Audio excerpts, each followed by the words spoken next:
All right, so you should have entered the decision-making portion of your learning playlist. So decisions, decisions, decisions. Now, this is something that you're going to apply throughout the rest of the semester. It is important not only in financial literacy, but in a ton of subjects. So the skills that you learn through these activities, you will apply in other subjects. So take them seriously. All right, first let's start out with a little fun. I'm going to give you 15 seconds starting right now and see all this candy right here. You can only choose one. What are you going to pick? M&M's, Snickers, Skittles?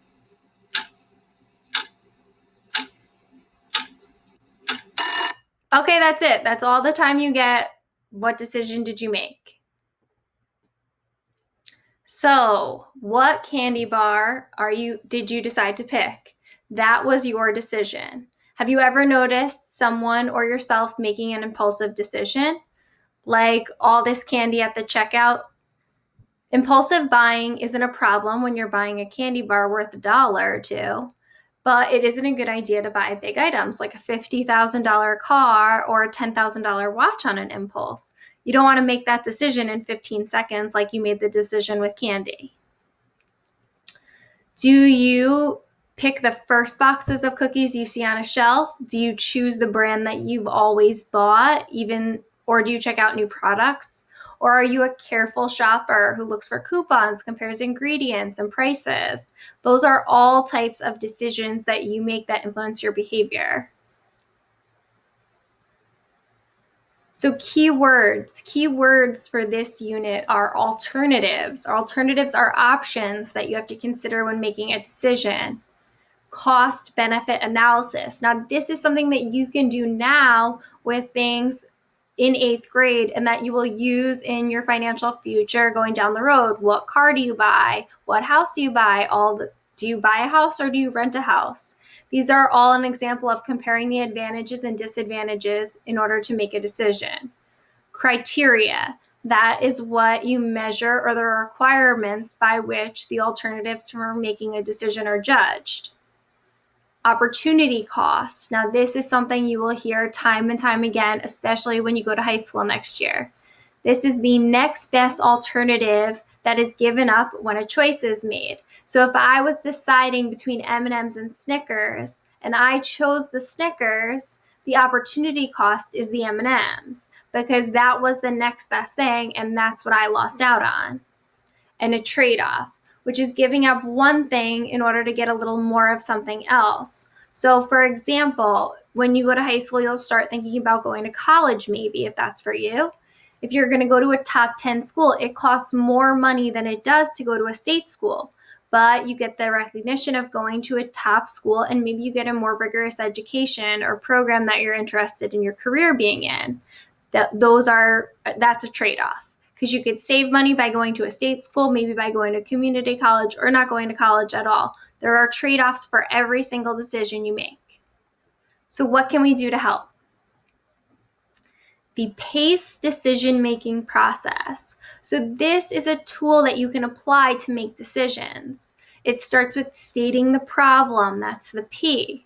Listing the alternatives, that's the A. Identifying criteria, the criteria you're going to use to make a decision. Evaluating the alternatives based on that criteria, that's the E. And then making the decision is the D part. So analyzing the cost and benefits as part of the PACE decision-making process enables a person to make rational decisions. A rational decision is based on facts. The opposite would be an impulsive decision. Let's practice.